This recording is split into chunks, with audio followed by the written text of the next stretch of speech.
শুনেছ তো কি হয়েছে? শুনেছি। যা হয়েছে খুব খারাপ হয়েছে বলো।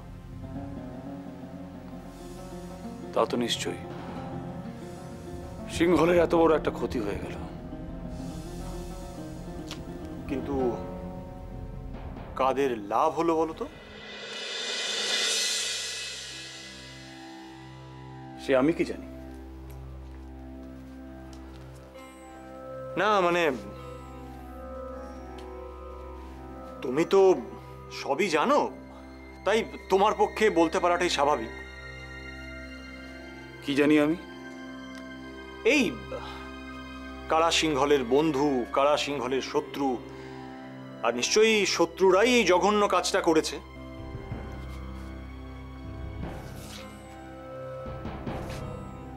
মৃতদেহের পাশ থেকে একটি ছুরিকা পাওয়া গেছে।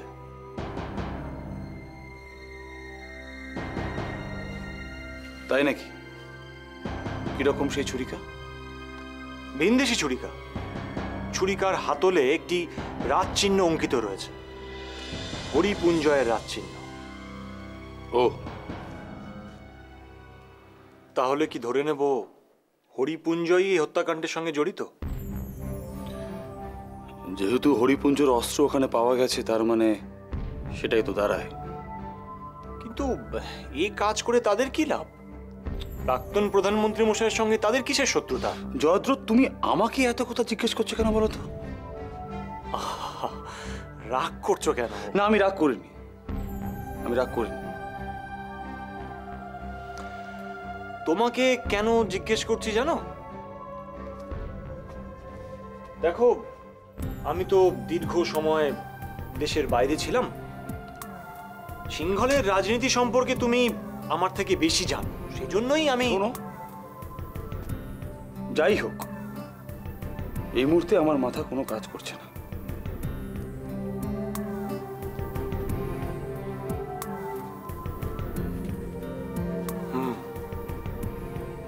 বুঝেছি, তোমারও ঠিক আমার মতোই অবস্থা। বুঝেও ঠিক বুঝে উঠতে পারছি না যে আসল ব্যাপারটা কি। আসল ব্যাপার কি? আসল ব্যাপার ধরো, যদি হরিপুঞ্জয়েরই কেউ হত্যাটা করে থাকে, তাহলে তারা প্রাক্তন প্রধানমন্ত্রী মশাই অবধি পৌঁছলো কি করে? কোন পথে এলো? সমুদ্র পথে? তাই যদি এসে থাকে, তাহলে তাদের পথ চেনালো কারা? জলদস্যুরা? কিন্তু জলদস্যুরাই বা ঘাতকদের পথ চেনাবে কেন? তাদের কি লাভ, তাই না কুমার?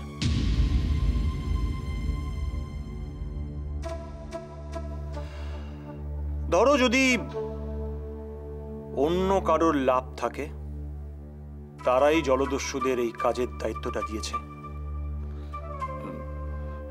কিন্তু কে জলদস্যুদের এরকম কাজে দায়িত্ব দেবে? সেটাই তো কথা। তবে কাজটা যে খুব একটা অসম্ভব, সেটাও বলবো না। কেন? কারণ সিংহলের অনেকের সাথেই জলদস্যুদের সখ্যতা রয়েছে।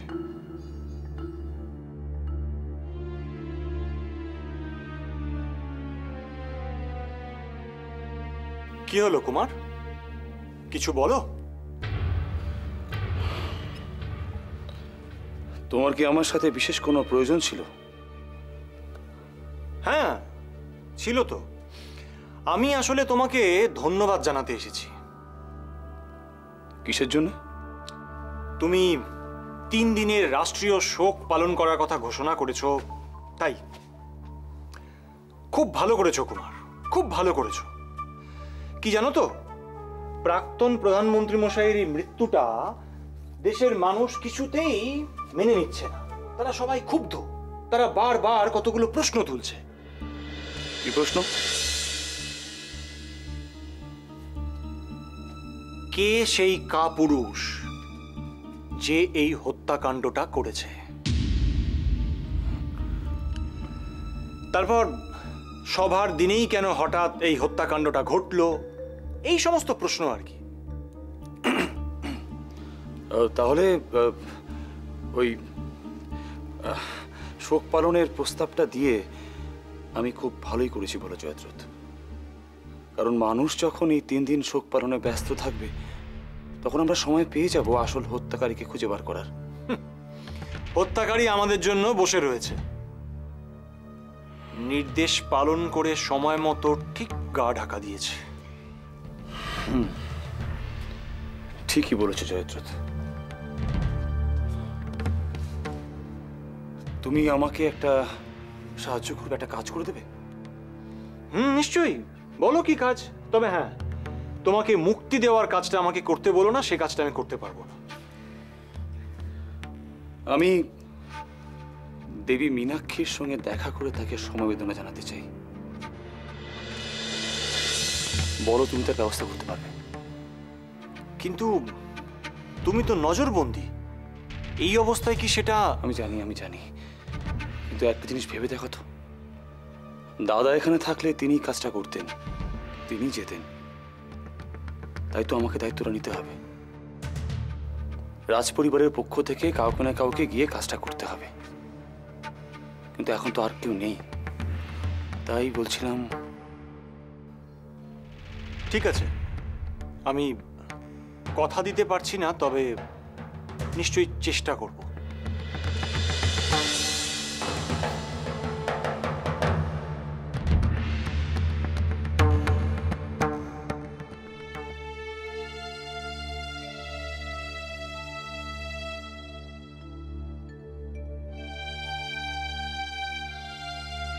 আচ্ছা, তোমার ভাই কাকা আর প্রধানমন্ত্রী মশাইয়ের সঙ্গে কোনো কলহ বেঁধে যায়নি তো? কি নিয়ে? না, ছুরিকাটা তোমার ভাই কাকারই, সেটা জানার পর যদি প্রধানমন্ত্রী মশাই মাথা ঠিক রাখতে না পারেন? আমার তা মনে হয় না মিহির। জয়ম যথেষ্ট বিচক্ষণ আর বুদ্ধিমান। তাকে কি এমনি প্রধানমন্ত্রীর আসনে বসানো হয়েছে? তা ঠিক। জয়ম, জয়ম, কি কথা হলো? একটা সমস্যা হয়েছে এখন। কুমার দেবী মীনাক্ষীর সাথে দেখা করে তাকে সমবেদনা জানাতে চাইছে। ভালোই তো। ভালো কেন? জয়ম, ভাই কাকা আমাদের রাষ্ট্রীয় শোক ঘোষণা নিয়ে এত সহযোগিতা করল, তার পরিবর্তে তাকে এটুকু সুযোগ দেওয়া যায় না? সে যায়, কিন্তু আমি ভাবছি এই অবস্থায় দেবী মীনাক্ষীকে কি নির্বাসন কক্ষে নিয়ে যাওয়া সম্ভব? আর তাছাড়া মহারাজের অনুমতি ছাড়া কুমারকেও কি নির্বাসন কক্ষের বাইরে আনা উচিত হবে? এটা একটা ভাবনার বিষয়, কিন্তু একদিক দিয়ে আমাদের সুবিধাই হবে। কিরকম? বোঝা যাবে যে ভাই কাকা সত্যি মন থেকে সমবেদনা জানাচ্ছে। তোমার ভাই কাকাকে বোঝা কি অত সহজ খনা? কেন? এখন তুমি তার কাছে গিয়ে তার হাবভাব দেখে কিছু বুঝতে পারোনি? না, সে একটু অন্যরকম আচরণ করছিল ঠিকই, তবে সেটা দেখে ও এই হত্যাকাণ্ডের সঙ্গে জড়িত আছে কিনা, মানে প্রত্যক্ষ বা পরোক্ষভাবে যুক্ত আছে কিনা, সেটা আমার পক্ষে, মানে সত্যি কথা বলতে কি, আমি পরিষ্কার করে বুঝে উঠতে পারিনি। তবে তো বড় সমস্যার কথা। সমস্যা তো বটে। এখন বোঝা যাচ্ছে কে প্রাক্তন প্রধানমন্ত্রী মশাইকে। প্রণাম প্রধানমন্ত্রী মশাই। আসুন আসুন। বলুন প্রধানমন্ত্রী মশাই, আপনি হঠাৎ এভাবে আমাদের ডেকে পাঠালেন? আগে আসন গ্রহণ করুন, তারপর বলছি। ধন্যবাদ।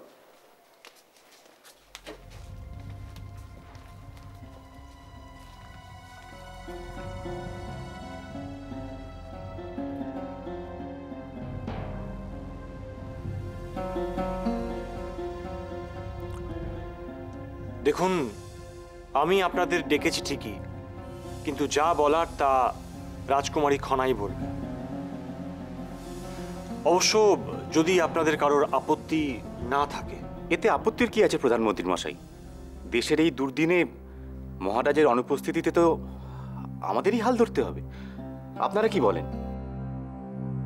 নিশ্চয়ই নিশ্চয়ই।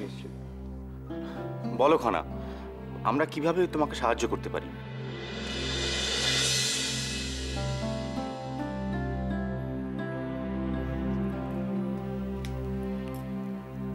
প্রাক্তন প্রধানমন্ত্রী মশাইয়ের সাথে যা হয়েছে তা অত্যন্ত দুঃখজনক।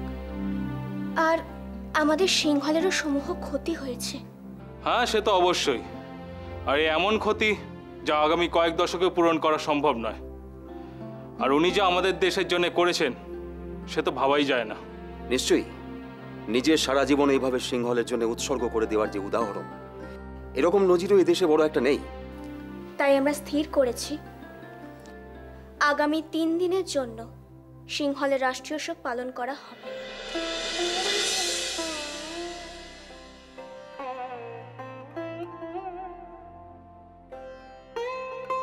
বলুন, আপনাদের কোনো আপত্তি নেই তো? আরে না না, আপত্তি থাকবে কেন? আমরাই তো বরং ভাবছিলাম যে এরকম একটা সিদ্ধান্ত নেওয়ার জন্য প্রধানমন্ত্রী মশাইকে আমরা অনুরোধ জানাবো। আমরা অত্যন্ত খুশি রাজকুমারী, যে দেশের জন্য সারা জীবন এইভাবে সেবা করে গেছে। দেশ তাকে এইভাবে সম্মান জানাবে না তো আর কাকে জানাবে? কিন্তু এর মধ্যে আবার কিন্তু কিসের সভাপতি মশাই? না না, আসলে আমি বলছিলাম যে এই ঘোষণাটা তো যে কোনো কেউ করতেই পারে, কিন্তু কিন্তু এই নির্দেশটা কে দেবে? কেননা বর্তমানে তো মহারাজও দেশে নেই।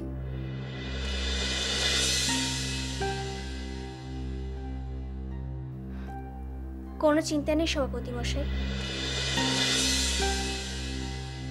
আমি সব ব্যবস্থা করে ফেলেছি।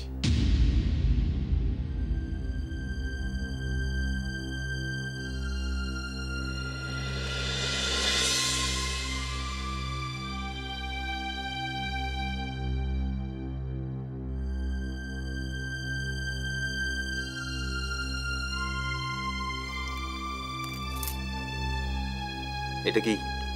ঘোষণাপত্র।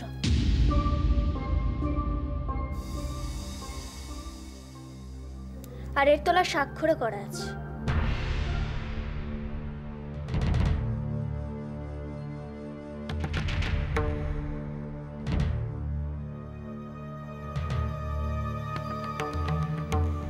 কুমার স্বাক্ষর করেছেন?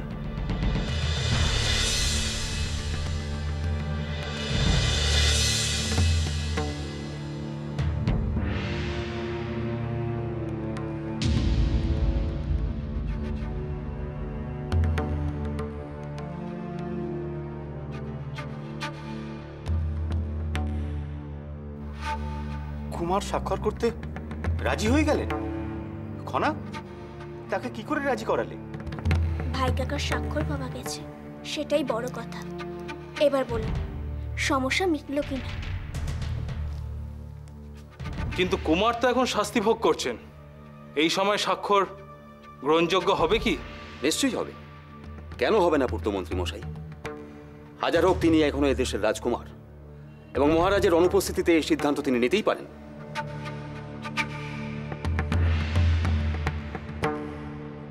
বেশ, আমাদের কোনো আপত্তি নেই। মহারাজ নিজে উপস্থিত থাকলে এই সিদ্ধান্তই নিতেন, তার পরিবর্তে না হয় কুমার নিয়েছেন। কিন্তু বাবাকেও তো খবরটা জানাতে হবে। নিশ্চয়ই, দেশে এত বড় একটা ঘটনা ঘটে গেল, আর মহারাজ না জানলে চলবে কি করে? তাহলে সভাপতি মশাই, আপনি এক্ষুনি বাবাকে খবর দেওয়ার জন্য দুধ পাঠানোর ব্যবস্থা করুন। হ্যাঁ হ্যাঁ, সেই ব্যবস্থা আমি করছি, কিন্তু কিন্তু আমি ভাবছিলাম যে মহারাজ ফিরে আসা পর্যন্ত এই শেষকৃত্যর জন্য অপেক্ষা করা যায় নাকি? সভাপতি মশাই, বাবা দেশের দক্ষিণে গেছেন, আর সেখান থেকে খবর পেয়ে ফিরে আসতে প্রায় 2 দিন লেগে যাবে। ততদিন কি অপেক্ষা করাটা ঠিক হবে? আর ততদিন কি মৃতদেহ সংরক্ষণ করা সম্ভব হবে যদি তাতে কোনো বিকৃতি দেখা যায়? হ্যাঁ হ্যাঁ, তাও তো ঠিক। না না, তাহলে আর অপেক্ষা করাটা ঠিক হবে না, কিন্তু কিন্তু শেষকৃত্য কবে সম্পন্ন করা যায়? রাজপুরোহিত মশাই, আপনার তিথি নক্ষত্র কি বলছে? আমি এক্ষুনি সেটা বিচার করে বলছি।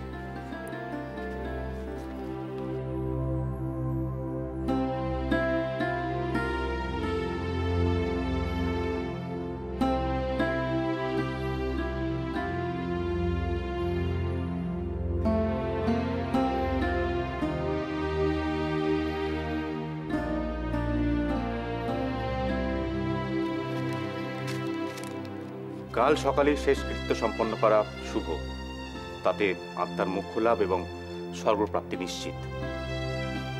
তাহলে কাল সকালেই শেষকৃত্য সম্পন্ন হবে এবং পূর্ণ রাষ্ট্রীয় মর্যাদা।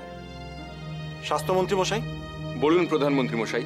তাহলে আপনি এখন থেকে ব্যবস্থাপনার কাজ শুরু করুন, কোথাও যেন কোনো ত্রুটি না থাকে। নিশ্চয়ই, আপনি নিশ্চিন্ত থাকুন। এবার তাহলে আমাদের অনুমতি করুন। আসুন। মীর, এসো আমার সাথে।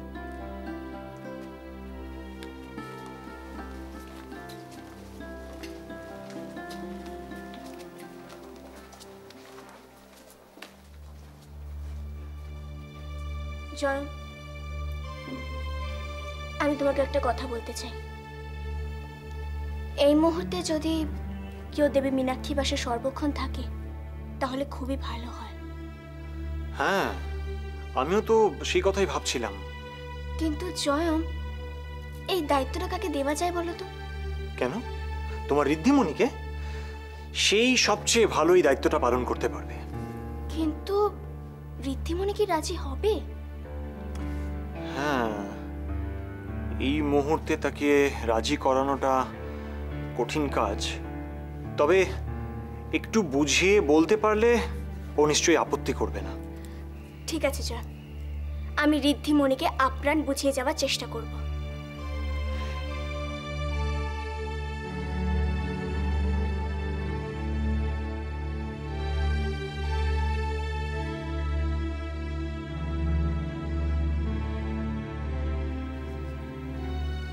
সমৃদ্ধি কি দেবী মীনাক্ষীর পাশে থেকে এই দায়িত্বটা পালন করতে রাজি হবে? সমৃদ্ধি কি পারবে দায়িত্বটা যথাযথ পালন করতে? নিজের স্বামী কোনো হত্যাকাণ্ডে জড়িত আছে জানলে কোনো নারী কি নিজেকে স্বাভাবিক রেখে অন্যের পাশে দাঁড়াতে পারে?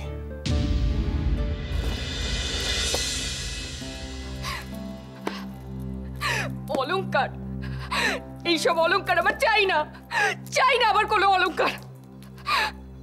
নারীর অলংকার তো তার স্বামী, আর আমার স্বামী সে তো একজন প্রতারক, একজন হত্যাকারী, একজন কাপুরুষ ছাড়া আর কিচ্ছু নয়।